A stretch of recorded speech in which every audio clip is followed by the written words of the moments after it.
Ramazan Pidesi, Turkish Ramadan bread. My 2-hour quicker method recipe. Let me show you how to make this bread, known as Pide, with step-by-step instructions. See the link in the description box below for the online recipe version. For the quicker method, the flour is divided into 3 bowls. F1 flour, main mixing bowl with the yeast, mix it through before mixing in the sugar followed by the salt.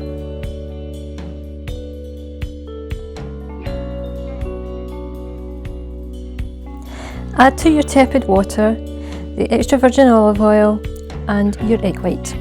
Give a little brief mix together.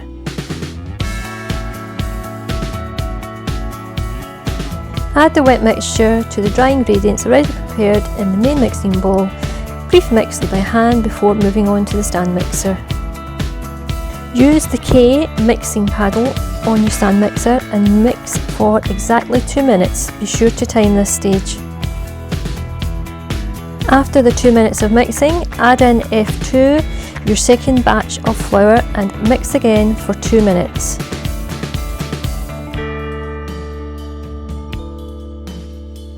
Add in the final batch of flour, only adding in about half of the flour to begin with. Swap over to the dough mixing hook or the kneading hook and let the mixer start to mix in the flour you added.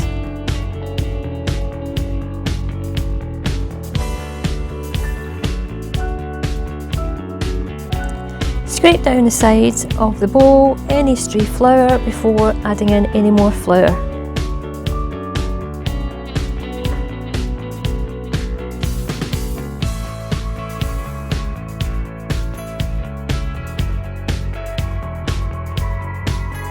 You might not need to add all of the flour, or you might need a little extra.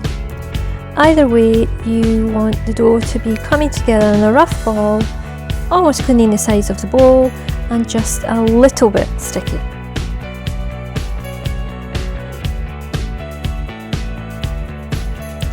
Then it's time to knead the dough for 4 minutes to begin with.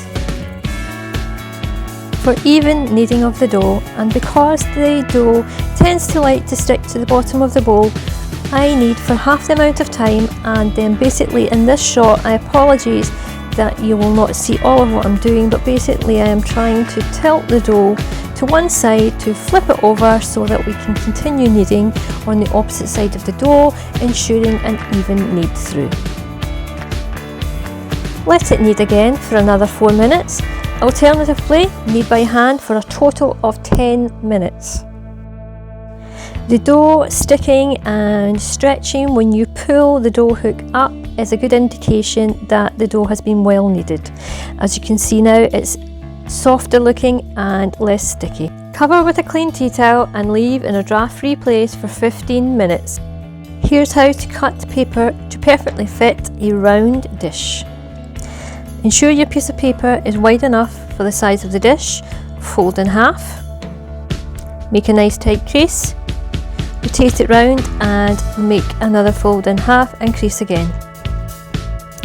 Bend it over to make a cone shape. Making nice tight creases again and fold again a final time. Place in the centre of your tray and then position and work out where you want to cut off the paper. Better to cut off a little bit less to begin with. Unfold and see how the size is. If you want it a little bit smaller, it's simply a case of folding back up just in half a few times and then trimming off the tiniest amount until you get the perfect fit you're happy with. This too can be used for lining round cake tins and is more accurate than drawing an outline. After the 15 minutes proving time, the dough will have risen slightly. Now you must knock back the dough.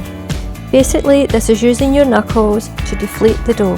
This is important so that the yeast can activate again and producing more gases once it has its second proof and once it's in the oven baking too.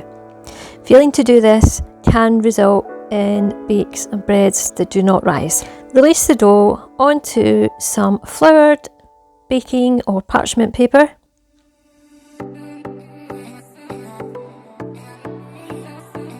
Then I like to add flour to my hands just to form the dough into either a circle or a rectangle, just to make dividing the dough in half a little bit more equal.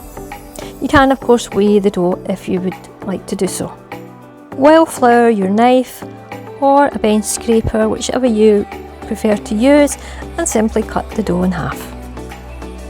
Take one half of the dough and place inside a lightly floured bowl while you work on shaping your first bread. Here I am shaping into a ball, lightly flouring my hands, and I do this tucking under motion. It tightens the surface area and it forms a ball. To see more on smaller balls of dough being rolled, check the links in the description box below. Just a note here too, if you think it will take you quite some time or the environment is particularly warm, that bowl with the first ball of dough, you can place it in the fridge to prevent any more proving while you're working on forming your first bread.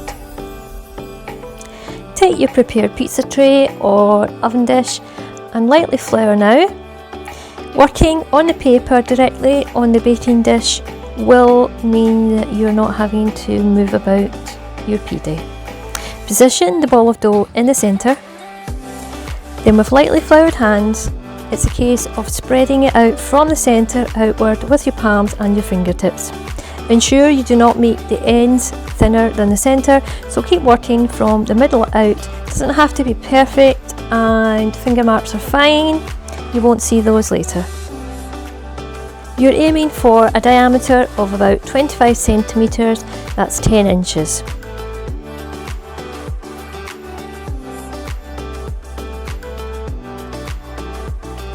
Make a border around the edge of your pide, about 2.5 centimetres, 1 inch from the edge. Here I am using a dinner knife. You can also use a butter knife or even the end of a metal spoon. You will notice I am trying to minimise the amount of dragging of the dough. This is why I am not cutting or making the indent in one continuous movement.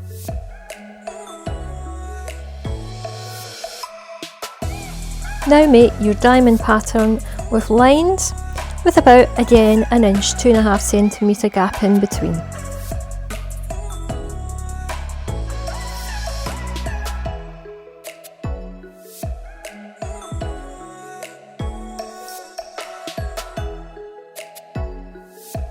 Rotate the dish and make some more lines in the opposite direction.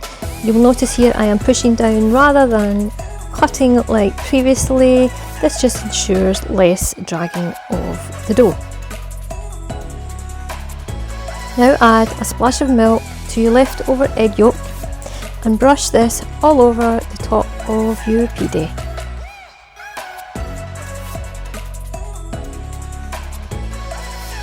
After applying the egg wash, you can go over again some of your markings if you so wish. Add on sesame seeds and or nigella seeds, or leave plain if you like, before leaving again in the same draft free place for 30 minutes to prove. After 30 minutes of proving, your Ramazan Pidesi will have swollen a little and the indents will be less noticeable.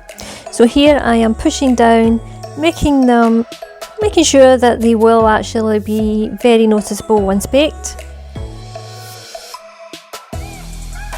And then it's time to bake. Here's a speeded up recap.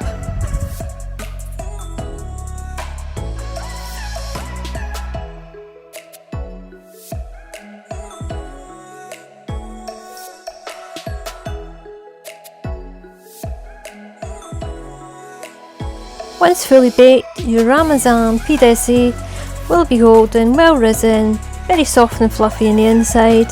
Leave to cool down before you enjoy.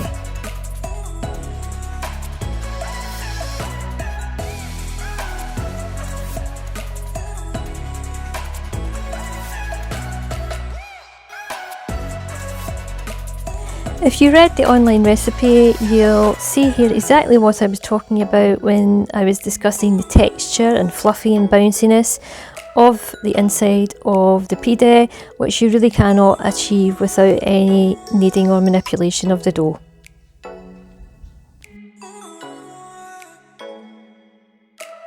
Afiyet Olsun!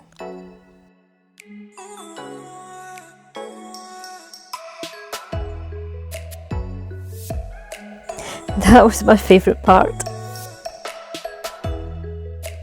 And here it is sliced in half. You can actually make toasties out of this too, but this is to show you the inner texture at a different angle. Here the Ramazan Pidesi is being served with kuru fasulye, which is beans or dried beans, and is served with rice. Check out my other Turkish recipes on the website. Thanks for watching, and in the meantime, happy baking bakers! Çok teşekkür ederim. Hoşça kalın.